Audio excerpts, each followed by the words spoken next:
Well, it's been called a ticking tax bomb, approaching the end of the year. That's when the Bush tax cuts are expiring, unless Congress acts. Remember that whole thing where they were 10-year tax cuts, which was sort of ridiculous, everybody, to begin with, but that's what they do when they want to get a good score from the CBO. Republicans are hoping Democrats will extend the tax cuts for everyone, no matter how much money you earn. And Democrats said no way. The president said he would veto that. But now reports that there could be a secret deal in the Democratic side, according to the Washington Post. Here's a scenario. So it goes like this. Democrats would let all the tax cuts expire on January 1st. Then they come back a few weeks later for the New Year's session and cut tax rates on the middle class. Why? Well, because that would mean that Republicans, if they don't like it, would have to vote against tax cuts. Stephen Moore is with the Wall Street Journal editorial board. Roland Martin is with me, and John Avlon. Stephen Moore, I have to say this is sort of genius because it gets around a presidential veto, too. It gets tax cuts for the middle class. Republicans really don't want to vote against tax cuts. Look, Erin, I don't think we can wait until January to get this resolved. I mean, you've got a lot of issues out there right now. I mean, every business in America doesn't know what the capital gains tax is going to be next year, what the dividend tax, what the small business tax rate is. Okay, yeah, but what about this specific issue? I think it's holding back the economy right now. I think it's got to get resolved as quickly as possible. And I think if it doesn't, Erin, I think it hurts the president's reelection prospects. I mean, who wants to invest in this kind of tsunami of Okay, new but hold on, Stephen. I know what Yeah. you're saying, but you're not answering my question. Okay. Would this strategy work where you let them go away for everybody? I mean, that's playing roulette for the Democrats because that's a tax increase. But then a few weeks later, you force the Republicans to vote against a tax cut just for the middle class.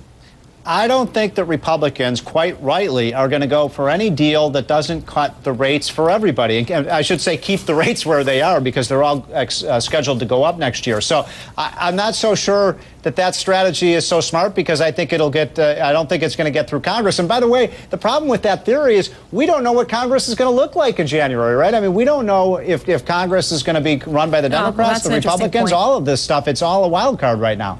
Look. Here's the fundamental issue here. Democrats, this is a cute political game. At the end of the day, what Democrats likely should be talking about is getting rid of the Bush tax cuts for those folks over $1 million, okay? And the one thing I would love to hear from Stephen and all of my dear conservative friends, if they own up to the fact that you can't talk deficit out of one side of your mouth and not own up to the fact that the Bush tax cuts have contributed to this very deficit we have. And so Republicans can't keep saying we love all tax cuts if you don't own up to how this has affected the deficit. It is true. When you look at deficit contributors, Stephen, Bush tax cuts are right up there. Well, you're not going to raise any revenue from raising the capital gains tax. I mean, every time we've raised the capital gains tax, we've lost revenue, and we cut the rate. Please we get more just revenue. own up to what I just said. Okay, well, yes, Stephen, can you answer evidence. Did the Bush tax cuts, Stephen, contribute to the national Roland, debt? How are you going to grow this economy if you're going to tax the business? Look, we know that 70% of that income that you're talking about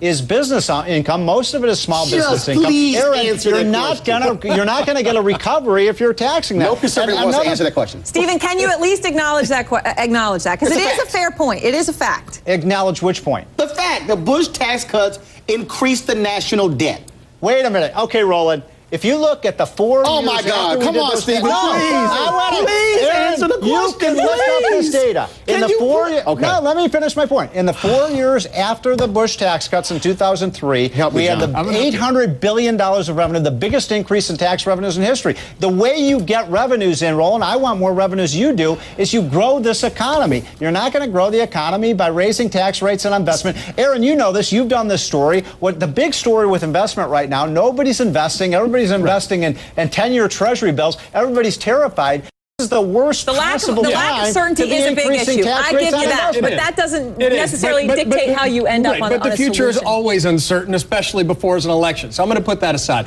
Stephen's trying to square a circle because it's really at the heart of the conservative position. What's more important? Cutting taxes to allegedly stimulate growth or dealing with the deficit. But you can't do both, at least not in the near term. And what the Democrats are talking about right here is they're playing poker in public. They're saying, look, we're going to call your bluff, we're going to let it expire, we're going to put forward a middle-class tax cut. On the same side playing poker, I'd love to see an argument that Republicans make about letting taxes. Why not to make this top threshold be $1 million a year, not $250,000? Because that's tough politically to argue against. If I cared more about the Republicans than I care about the American economy, I'd want the Democrats to do that. I would want the Democrats to go in this election saying the tax rates are going to go up because it's going to hurt the economy, and it's going to hurt the economy before January. You're going to have a sell-off of stocks. Who wants to take capital gains now in 2013 when you can take them at a lower rate now?